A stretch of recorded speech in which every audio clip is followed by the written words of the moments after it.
আমার শূন্য পকেট অভাব, তার পাল্টে গেছে স্বভাব। তার মনের রাজ্যে নিল দখল নতুন কোনো নবাব। আমার ভীষণ কষ্ট হয়, আহা সে তো আমার নয়।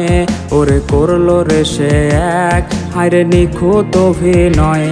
আমার পুরুষে পুরুক বুক, তুই কুরারে তোর সুখ। তবু মরার আগেও আমি দেখবো না রে তোর মুখ।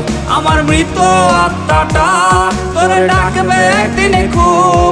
আমি দেখবো সেদিন তুই ওরে কেমনে রবি চুপ। আমার পুরুষে পুরুক বুক, তুই কুরারে তোর সুখ। তবু মরার আগেও আমি দেখবো না রে তোর মুখ। আমার মৃত আত্মাটা তোরে ডাকবে একদিন খুব। আমি দেখবো সেদিন তুই ওরে কেমনে রবি চুপ।